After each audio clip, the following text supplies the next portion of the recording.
Hello, welcome to Flory Models. I'm Flory and welcome to the new layout of the studio and everything else. So you probably, first thing you notice is there's no kits and everything all on that side. They've all gone, they've all been moved out, everything else. We've got obviously our nice new workstation, which means, well, the biggest thing is you can see me talking to camera just like this, so it's a bit like reading the news.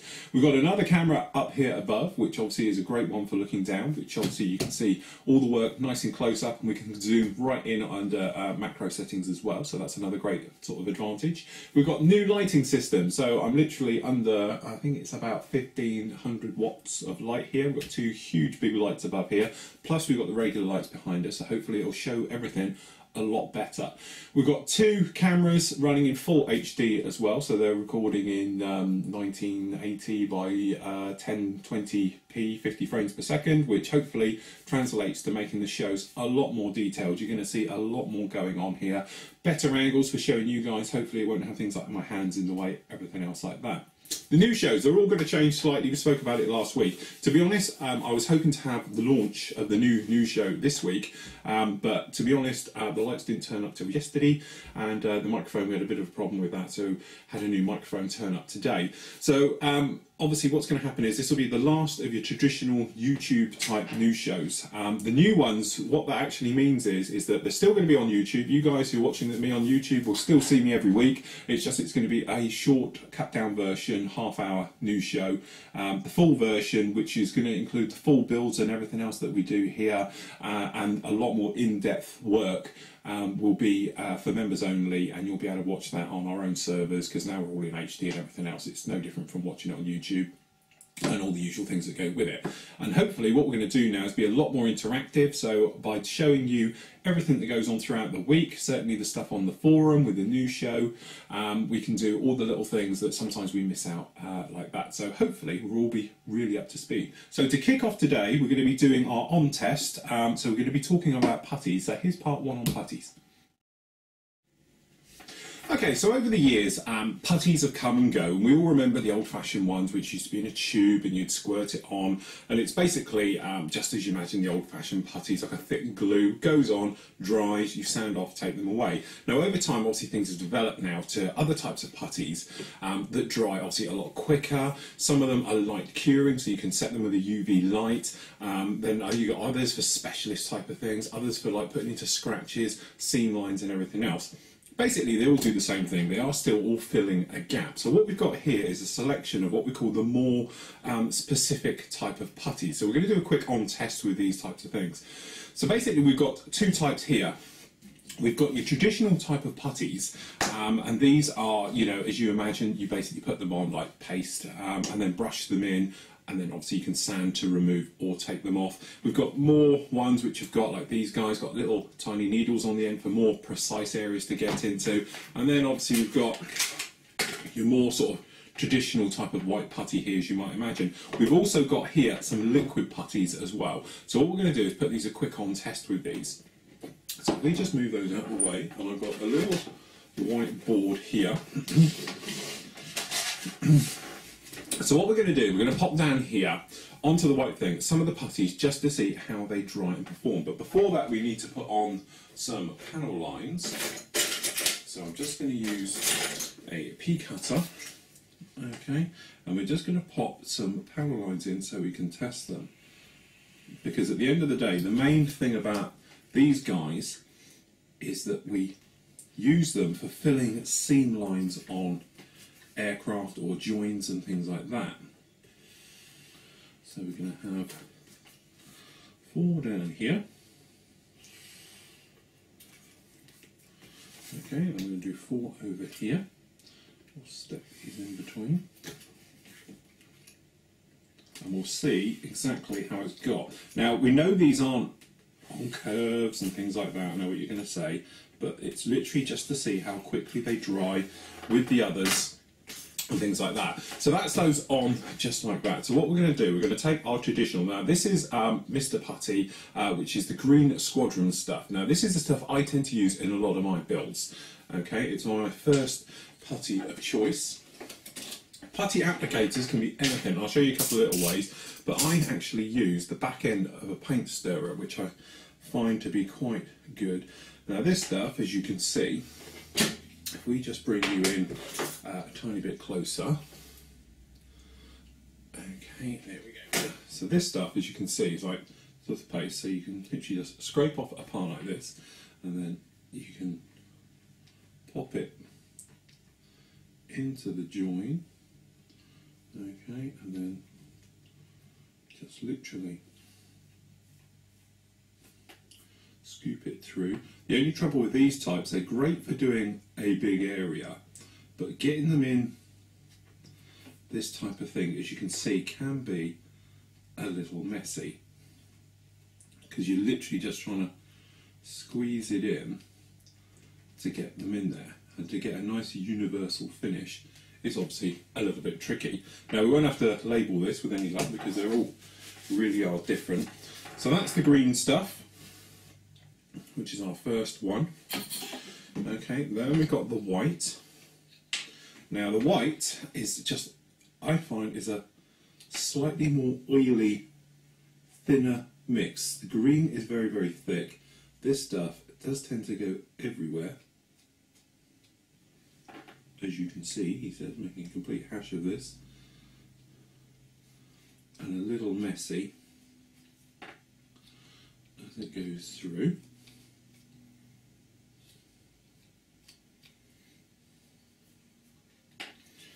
Here's the old-fashioned trick, I use a blade.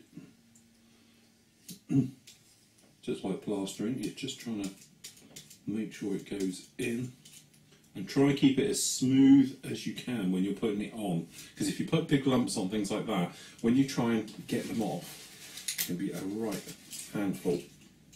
Okay, so that's the white. Next up we've got, this is Valero's stuff, which is a new one.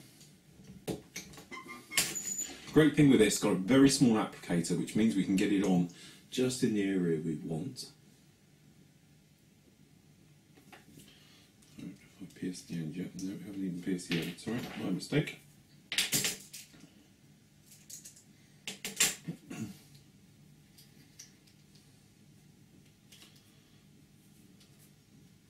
So okay, we can literally come along, follow the line, and physically inject this in, which, as you can see, makes very, very little mess. And you can follow the panel line precisely right the way around. It's a lovely thing of having this tiny little fine needle on the end, and obviously it's just sat in there. It's a little bit higher, probably take a little bit longer to dry, but it's very nice stuff. And then obviously we've got the more traditional, this is the Mr. Hobby white putty. Okay, so as you can imagine, this is more of a your traditional type of putty. So again, I'm just going to pop it in with a blade. This stuff is very glue-like, which is great if you're doing intakes, things like that, because it's almost like a glossy type of glue. When it goes down, it's like a glue with a filler. It's great for filling, you know, tricky curved areas, things like that. So we'll let those dry. Now, good old-fashioned liquid thinners. To be honest, there's 4 that we've got here. This is the Mr. Hobby type range. They're all chemical based, they're lacquer based or cellulose based, so you can re-thin them as well. But basically we've got 4 types here. We've got dissolved putty, which is, the name suggests, it's literally normal putty that's been dissolved down. Okay, now they come in these very nice little tops, which tend to make a right mess trying to get them off. What you need, easiest way, is a brush. So I'm going to use an old brush for this. Okay, you literally just dunk in the pot, just like so. Okay, and then literally you can just come along and do it. The thing with this is, you have to make sure it's had a good mix, because it tends to be very thick at the bottom when it's a new one, like this is. So we just get this up. So this is literally the thinned version of that. Okay, that's the thing. So we just come along and we're literally just going to brush it in and try and drag it along so the capillary action does all the work. Now the great thing about these compared to others is these dry really, really quick. You know, other ones over here, you might have to wait a couple of hours for them to totally go off, okay? This particular one goes off, you know, easily within 1 hour, workable. Okay, so that's the dissolved putty, and then what we're going to do, we'll go through to the thicker to the finish. So this is the 500. So it's 500 count, so what we've actually got is a 1000 and a 1200. So literally we're just going to put this in, but the only trouble with these is, and to be honest, these tops are really, really messy, because to get them out, you have to pry them all apart. Okay, totally different colour and texture to these. These are more, if you're gaining more like these up here. Okay, so we just literally brush these down. Don't brush it, overly brush it, because what you end up doing is actually brushing it out with the panel line. So you're trying to drag it along the panel line. Otherwise what we'll find is it shrinks back and you're left with the panel line showing. Now this is just on a piece of styrene sheet, so, and it's flat. Obviously it's quite thin, so when it bends it could affect the results slightly. It's not like doing it on an old aircraft or something like that. But if you've seen the videos, we've been doing it on Airwolf here, and to be honest, we've done it on the Transall. You can probably see behind us, that's how I do all my work. So we just get 90% off on there. Okay, so that's the 500. Then we want the 1000.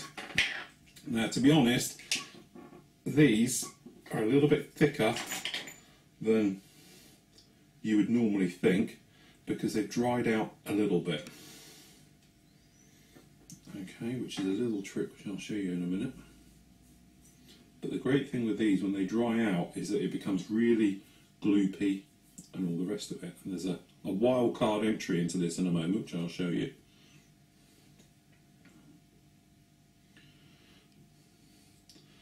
But again, these are good for intakes and all areas like that. Okay. And then we've got the 500, which is the thickest of the bunch, if you like. Which again, good capability. So what you're looking at with these thinned ones here, you can say to yourself, right, okay, well I'm going to be using 500 on the real heavy duty lines. Perhaps you've got surface scratches, perhaps through, you know, obviously sanding, things like that. Then obviously you can come along with the finer grades of this for finishing off. So perhaps if you've got, for instance, you've gone wrong with your scribing or something like that, which is something I do all the time, you can come back, put a drop of this in just like this, let it dry off, sand it back, job done. Obviously you can use things like super glues and things like that for filling as well, which I do tend to do as well, but it's one of those sort of choice type things. Now the wildcard entry, which we'll just put in, we're going to do down the back here, is making your own. Now making your own, you're going to need two things that you might not have. One is obviously some putty, okay, so we're going to use the green. Secondly, you're going to need cellulose or lacquer thinners. Cellulose is something we tend to say in Europe, but obviously over in the States you tend to use the word lacquer. It's the same thing, particularly nasty, make sure you're in well ventilated areas. I don't like using it, but again, it's quite nice. These cellulose thinners, lacquer thinners will thin any of these range. In fact, it will thin anything here. Okay, it's very harsh. Don't think that enamel thinners will work, because that won't touch it, and certainly acrylic thinners won't touch it as well. But what we'll do, we're just going to put down a little blob of this here, and then what we'll do, we'll just take a brush in the thinners and put it on it, and you'll see it will thin it completely down. Okay, right the way over, and as you can see, you make a very nice patch here, and that way we can wipe it down and brush it down. The only trouble with making your own, normally obviously you do this in a dish cap or something else like that, we're just showing you here how you can thin it, is that it does dry through. So I've got a pot here which is dried out, okay, so what you can actually do is take some thinners, pour it into there. This has just got the green putty in there. Okay, pour it in like that. Get your stirrer. And we'll see, this in here is almost totally dried out, it's gone rock hard. But as you'll see, we'll come back in a moment, and as you'll see, it will thin this completely out, make it nice and workable again, turn it back to a paste, and we can use it. So what we're going to do now, we're going to let these completely all dry off, let them all go hard and everything else, then we're going to come back and we're going to show you techniques for getting it off and sanding, and see which one's done best. Okay, so that's part one on putties. We'll pick that one up a little bit later on in the show and everything else. The other big thing as well is getting on with old Airwolf here. And as I say, it's one of those stalled projects because we've got a few group builds going on, which we'll talk about a little bit later on in the show. And this is the next part of Airwolf, where we're covering obviously masking up, sanding, polishing, and really getting on with this build. Okay, so we're going to carry on with Airwolf now, and you can probably hear something's come adrift. What we've actually managed to do during the polishing and everything else, you probably see here, engine, no engine. So what we've done, we've managed to push it through. Okay, two ways to do this. We can either obviously open it up and get it out, or we can try and wiggle it out and everything else. Now, to tell you the truth, the other thing I also did is down in here with this window, I pushed in a little. And because it had actually pushed in, the way I did it was to make a small little insertion up where the nose wheel goes, up here, pushed in a piece of wire, pushed it in there, let the glue set, and away we went with it like that. But it is a little bit of a pain, so you might think, well, look, perhaps I can fashion one myself. It doesn't look like it's too bad a thing to take care of, or try and get it out. So what I'm going to do, I'm going to have a fiddle. There's obviously no point videoing it, but I'm going to try and poke things in there to try and get it down. Because if I can get it to come back even a tiny bit, and I can get hold of it with a pair of tweezers or something like that, I can pull it back. As soon as I can pull it back, I can glue it. So anyway, we said about last week putting in this. Now this is Mr. Surfacer, which is these little guys here, basically liquid putties, really, really handy. And if you've ever wondered about how do guys get no seam lines, especially on large items and things like that, this is the secret to it. Something to show you at the same time. Obviously, don't think sanding and filling is all done in one step. This one here has probably had about 3 or 4 coats of the said Mr. Surfacer to really make it better, to make it seamless and everything else. Obviously, you don't want to be going around with those other panel lines, but as you can see down here, we've got a lot of wear, sanding down. We're giving it time as well, giving it sort of 12 to 24 hours before we have a look seriously if it's done, because it will shrink back, as we said before, using this stuff. So it's really important. So as we've got here with the transall, nice big seam lines down the back here in the wing joints, but we want them to be perfect, so we're giving it some time. I'm really working through them. So it is well worth taking a seat back, perhaps you've got another model on the go, and do them at different stages. That way you can do it. If you rush it, many a time I've actually rushed them, gone along, a couple of months later, you look at it and think, and that was never there a couple of months ago, and it's shrunk back literally over time. So if you get rid of that problem, it goes, then we can come back and rescribe it. But that's a transfer build, so we've shown you something different. Back to Airwolf. So what we've got here is some relatively old sanding sticks and sponges and things like that. We don't want to use too newer ones. The trouble with the newer ones is they tend to have a little too much bite. So what we've got, quite worn down ones, as we said before, and all we're going to do is go round, and I've got an old skinny stick here to get between these panel lines again, alright, and then we can just get in there and just lightly sand down. We're not trying to push down, we're literally just taking out what we've sanded out before.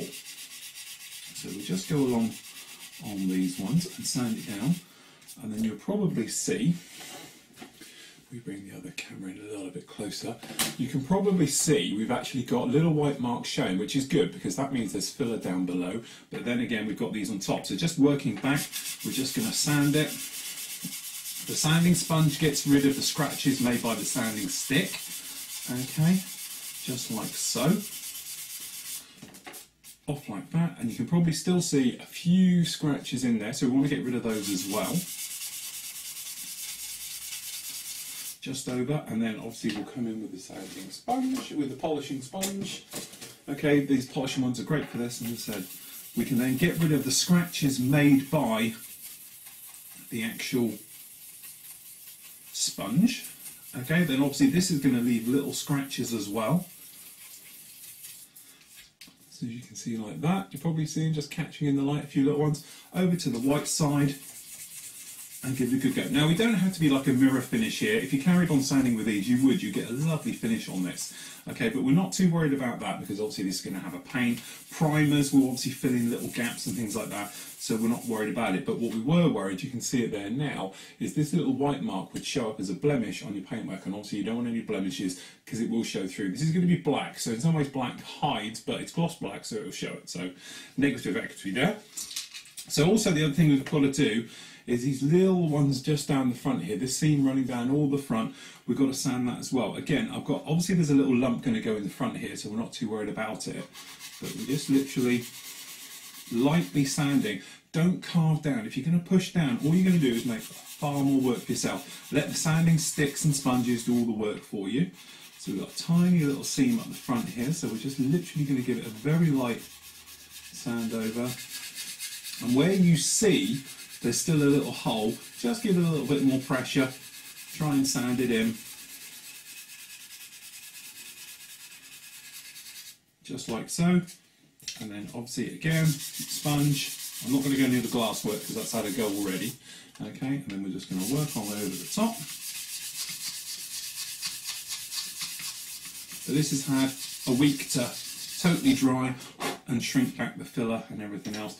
Then, as I said before, back in with the green and everything else. Now, at the same time, what we need to do is polish up this glasswork, because this glasswork's looking very dull. Obviously, you compare it with the side one to the front. So again, keeping them dry, never wet these green polishing ones, otherwise they literally just fall apart and cost you loads of money.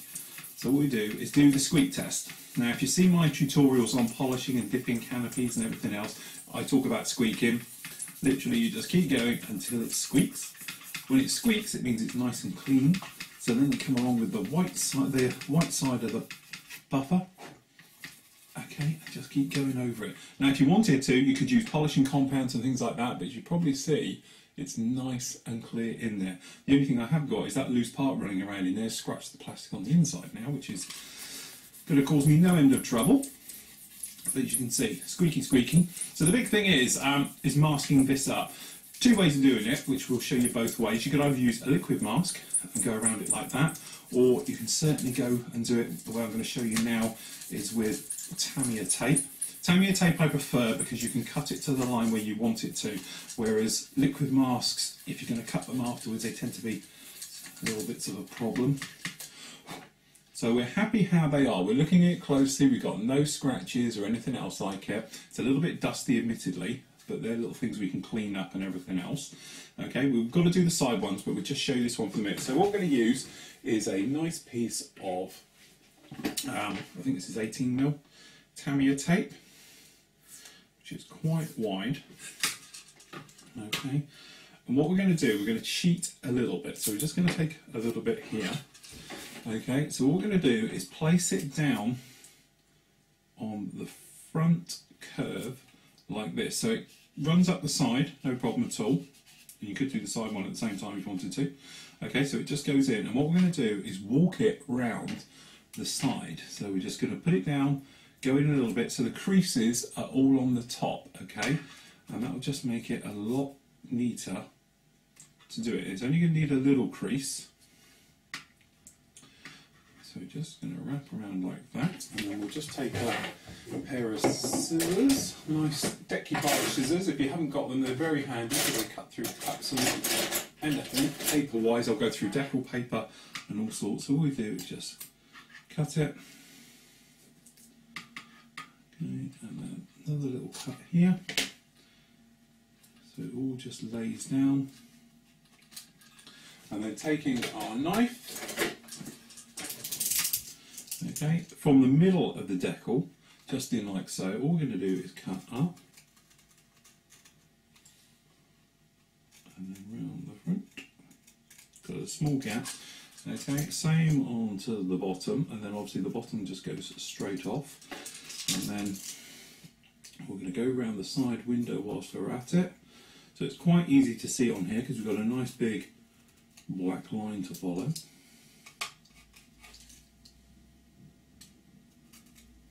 Just let the blade do the work. Don't cut in too much because otherwise you're going to end up cutting into the glue you've stuck the glass into.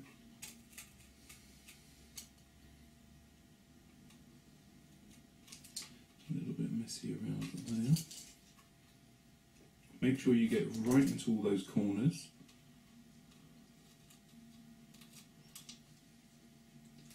And you should be able to come up, lift it just a fraction. There's one window done on the side, and then we'll just do this front one as well at the same time.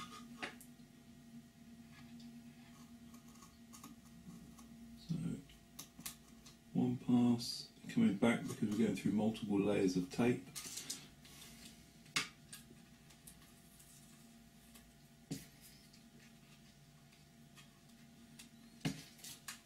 And there you have it, masked up. Pretty straightforward, nice and easy to do. So what I'm going to do now for the rest of the one, I'm going to go around, clean up all the bottom parts, just down here we've got to do here, mask up the front work, and then next time we can get on with getting some primer on it, getting those final bits all together and working through the build. Okay, so there we go, that's Airwolf. We'll carry on with that next week, where we'll be getting it into the spray bay and moving on with it like that, and that's the Shelf of Doom. Going to talk about a little bit about the forum and everything going on now, because Hans has kindly given me a bit of a brief sheet here for what's going on. The transport group build, which is obviously me and the transport, which I really hoped would be all painted this week, but obviously due to the new lights and that, it's put me back, so I haven't actually got any chance to get on with any filming yet. So I'm going to get that one done to finish next week. To get that one, hopefully, will be in time. But anyway, it's going to be completed this Sunday, is the last one for the group build. This is the transport one. We've got 50% complete rate on that one going at the moment. So the official ending time, although we're always a little bit marginal on this, is Sunday the 4th of March at 10 MST, which I don't know what that is here. I think about midnight, our sort of time. And that's going to finish. So that is a great one, and what we'll do next week, we'll cover all about your entries and going through it like that. Don't forget, everybody who takes part, he says looking for one, I haven't got one here, we'll get a Flory Models medal, which will be sent out to you free of charge, along with some sanders and sponges and things like that as well. So congratulations to everyone who's finished. If you haven't, get on with it. You've now got 2 days to get that all finished and get that one in. The Harrier, which is the Jumping Jack SIG for the retirement anniversary for the Harrier that is going on about that. You've got 6 weeks to get that one finished. Got loads of entries going on there. A lot of them are halfway through, so really we need to push through with that one. The Bug-Eyed SIG, this is the Hornets, any type of Hornet you like, right the way through to A to G now with a growler. That one's got 3 weeks left to go with that. Most of you should have got your construction work all done by now, really, to get on with it, but we've got 39 submitted, but only got 15 completed so far, so apparently that's only 38%, so we really need to push on with that one. Obviously, it's a SIG, so there's no prizes and medals for that one, it's just a little bit of fun. Shelf of Doom, hence Airwolf's had its return and everything else like that. That is going on really well at the moment, and we've got 17 going on with that one, and we've already got 2 finished, which is quite a nice touch. So really, if you're thinking about, you've got those stalled projects, okay, and sometimes it's quite nice to go back to them and have a go. To be honest, I completely lost heart doing Airwolf. We was doing the news shows and everything else going on, and I really lost the plot. But as I said, it's nice to get back with it, and now we're taking shape. I'm quite looking forward to get some paint on that and moving through with that build. So if you're in the same situation, why not join in? Come along on the forum and you'll see it in there. The big news is, and I missed it last week, so obviously there's no news show, was the BF 109 SIG. Now this is sponsored by Sam Magazine here in the UK. They've donated some great prizes. Normally I say SIGs we don't have prizes, but because they kindly sponsored us for this one, it's really gone off with a big style. We've got 35 entries in for this one already. We've even got one completed. Haggis in the forum. Oh, Jamie, he's really in charge of this one.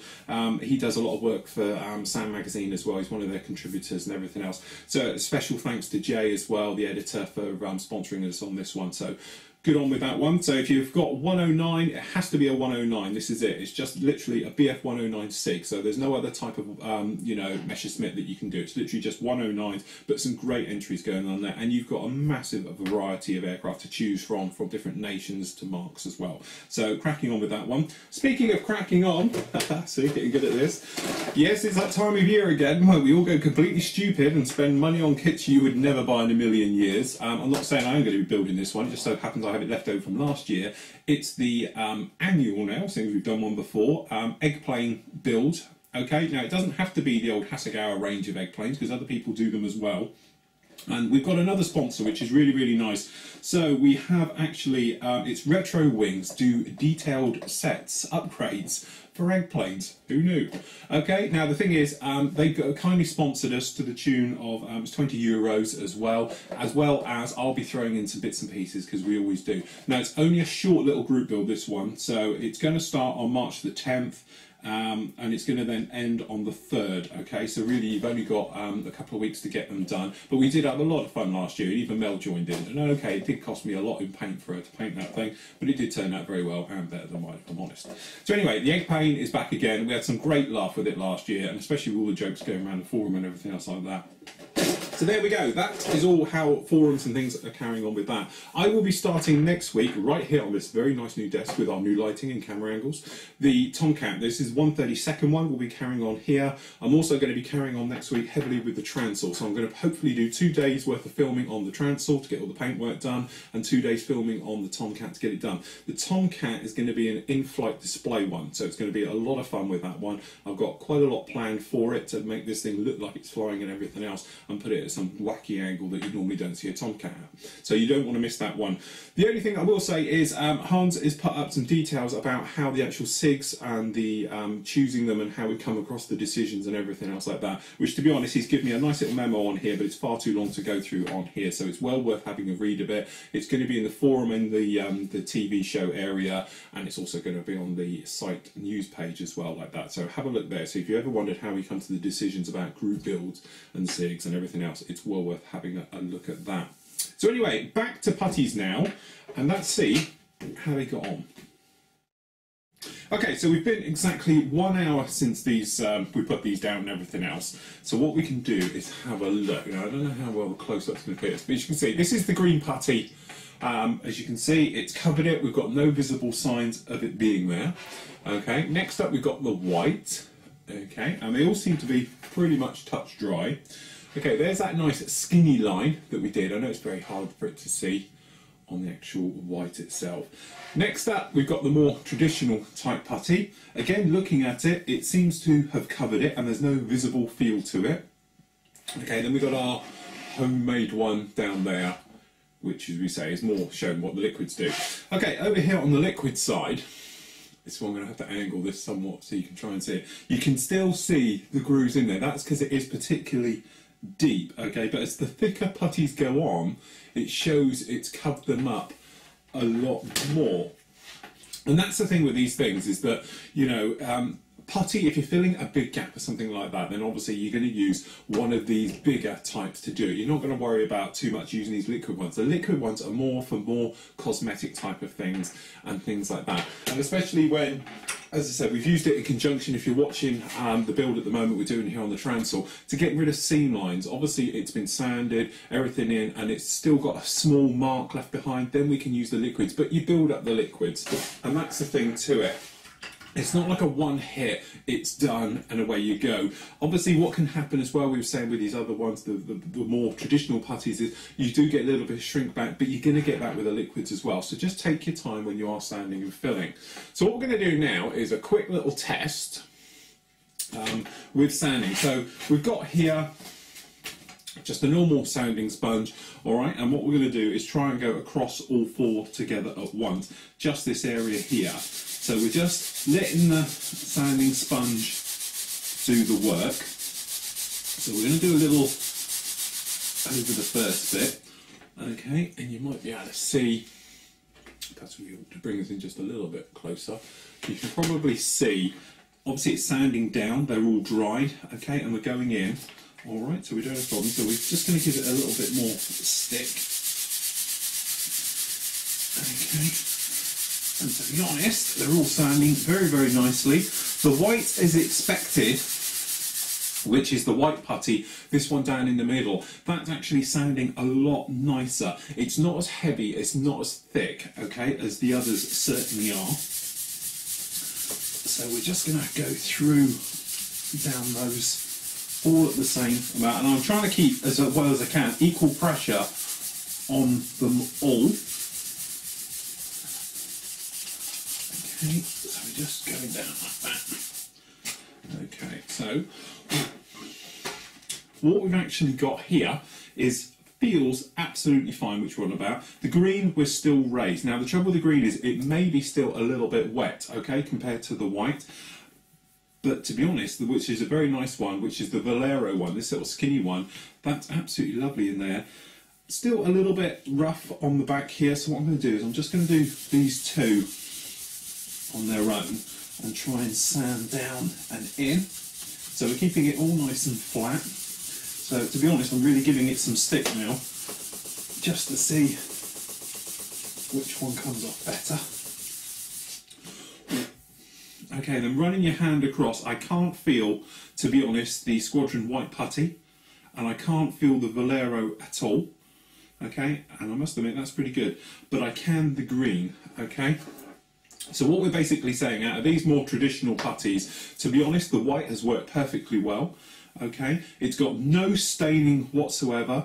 And obviously what happens is it tends to bite in, and that's the thing with it. You know, actual putties, modern putties, don't sit on the surface. We spoke about the glues last week, having hot weld actions, things like that. This is the same type of thing. So it's actually biting down into the plastic, gripping the plastic, and acting like a weld action as well.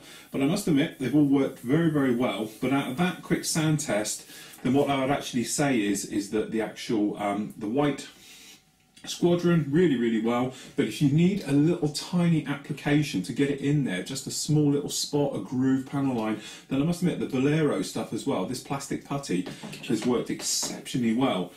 And it's dried pretty quick, because it's quite a sausage of it in there. I thought it was going to take a little bit to make it work. Now what we're going to do now is another little test called the cellulose thinner test.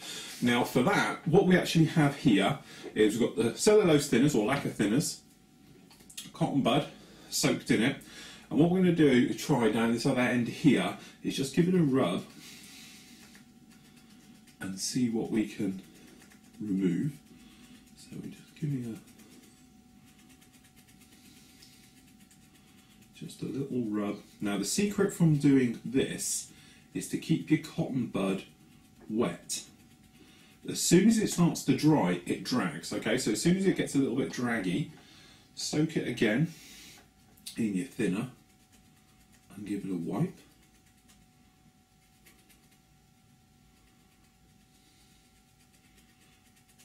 Okay, I'm going to try and do a cotton bud each here. And also, don't put them down on your cutting mat, because if you put them down, they weld into your cutting mat. So make sure they're on a clean part elsewhere. And the blue you can see is actually off of the cotton bud. It's melting the cotton bud as we go as well.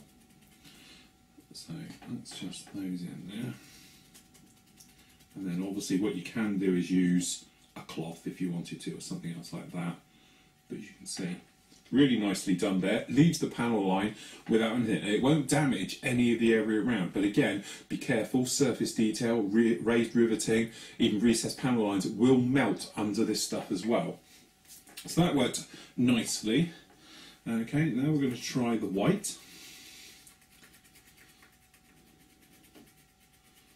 Okay, and what it is, it's always like a delay action with this. It takes a while to soak in and everything else. So if nothing happens for the first pass or two, then just give it a minute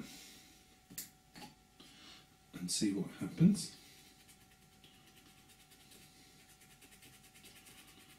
So we're just giving this a rub as well. But again, very nicely done. Now I've always believed that the white Squadron is just a thinner version of the green, and I must admit so far I've proven myself right, because it is acting just the same as you would imagine. The nice stuff with the white is obviously we've got a nice clean up, so you can see there on the camera that it's actually just showing the panel line. But remember, don't stick your finger in with this stuff, because if you stick your finger in with it, you're going to have all types of problem. Okay, so now we're going to try the Valero plastic putty. Now because it's quite a lump here,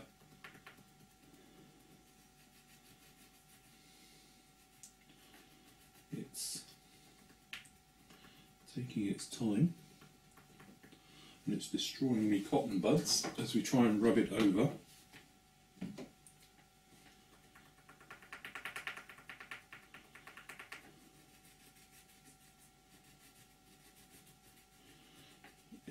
starting to go now.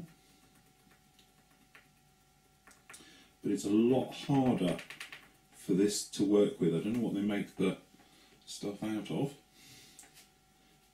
but it is proving very hard to use this. But there again, it's getting going now. It's starting to melt in, eat into the putty.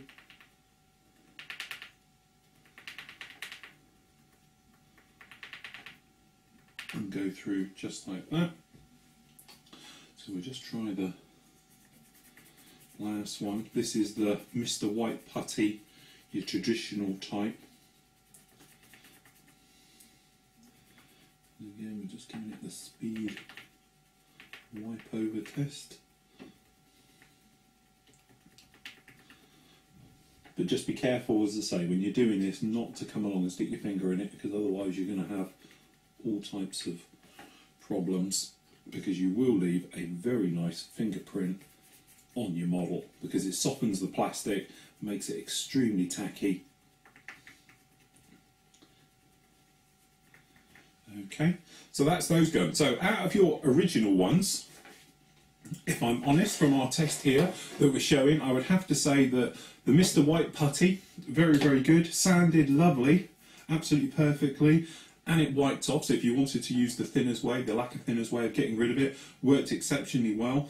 And so did the actual Valero plastic putty, worked very well for sanding, not quite as good for brushing it down, but there again, it's made a higher mark of it. We haven't spread it round, so you probably wouldn't need to go round, because you've been so precise with this, and use this type of technique with that, using it. So I would say they're very nice.